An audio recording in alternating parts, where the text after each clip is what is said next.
If you're going to have beer-battered fish, it is a must to have a good tartar sauce. I'm making a double batch, but you can cut this recipe in half if needed.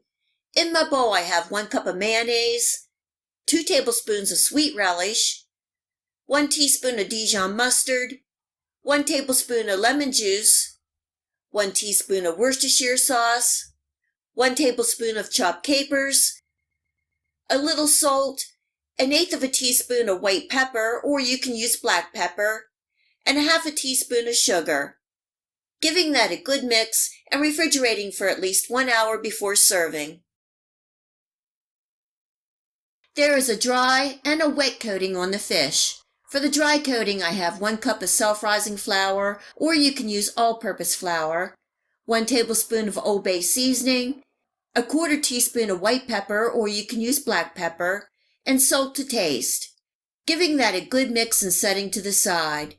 You can use the seasonings that you like. You can use garlic powder, onion powder, Cajun seasoning, whatever you like.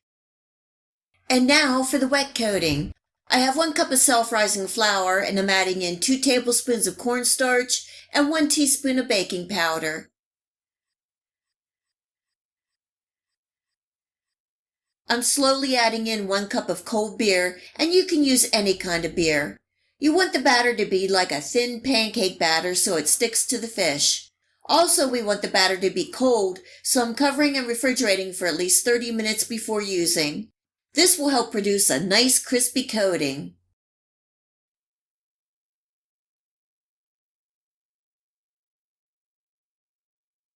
For the chips or French fries, I cut about 4 russet potatoes and soaked them in cold water for about an hour. This helps release some excess starch from the potatoes. I rinsed, drained, and dried the potatoes, and we are ready for frying.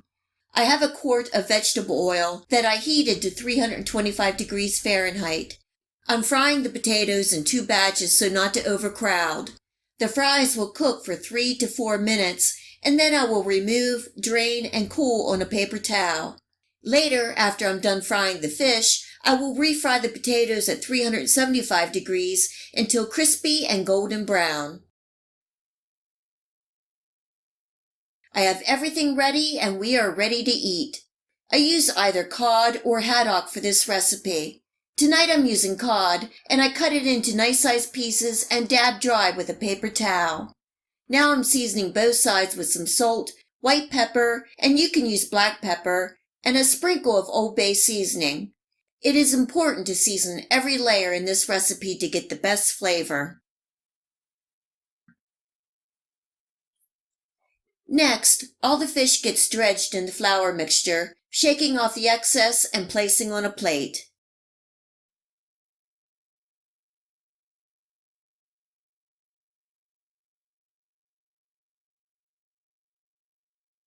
I have my vegetable oil heated to 375 degrees Fahrenheit.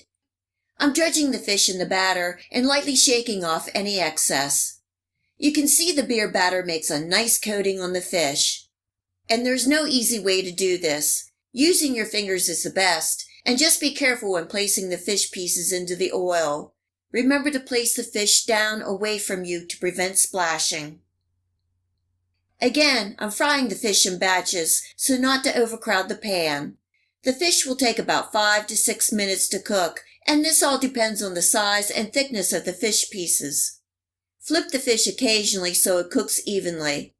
Once done, remove and drain on a wire rack.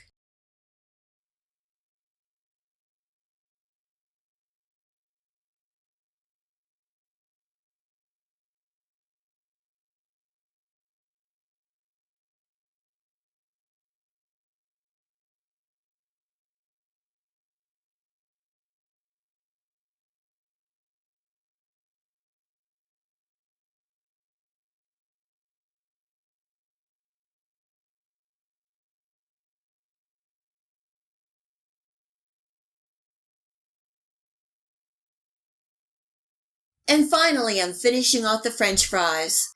I'm frying them until they're a crispy golden brown. I also made some onion rings because some in the family wanted both. This is an easy and delicious beer-battered fish and chips recipe. The coating is nice and fluffy and crispy. The fish inside is so moist and flaky. I hope you give this homemade crispy beer-battered fish and chips a try, and enjoy!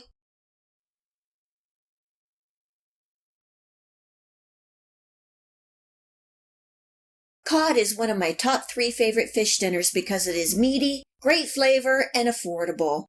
I like it in soups, fried, poached, and baked. And tonight I'm making baked cod in a tomato sauce. The sauce is packed full of flavor, and the cod is flaky, tender, and delicious. Just a reminder that you'll be able to find this recipe, the list of ingredients, and much more in the Show More section below. I've also included links where you can purchase online some of the ingredients and equipment that I use in this video recipe. If you have a chance, please check it out. In a pan on medium heat, I'm adding in some oil, diced onions, bell peppers, lots of minced garlic, salt, and black pepper. Giving that a stir and cooking for 2 to 3 minutes.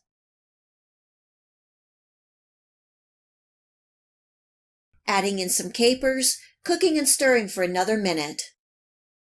In goes a large can of diced tomatoes and a good spoonful of basil pesto, stirring well. This is really starting to smell good. Also adding in a couple bay leaves for some more flavor. Bringing this up to a simmer and cooking for another 5 minutes. I have my oven preheating to 400 degrees Fahrenheit. I transferred the sauce into a baking dish, but if you're using an oven-proof pan, you can cook this meal in one pot. I'm adding in some olives, and I happen to have both Kalamata and Spanish olives. I really like the saltiness and texture that the olives add to this dish. Now for the cod. Just placing the cod fillets on top and seasoning with a little salt and black pepper. Baking at 400 degrees Fahrenheit for 15 to 20 minutes or until the cod is nice and flaky.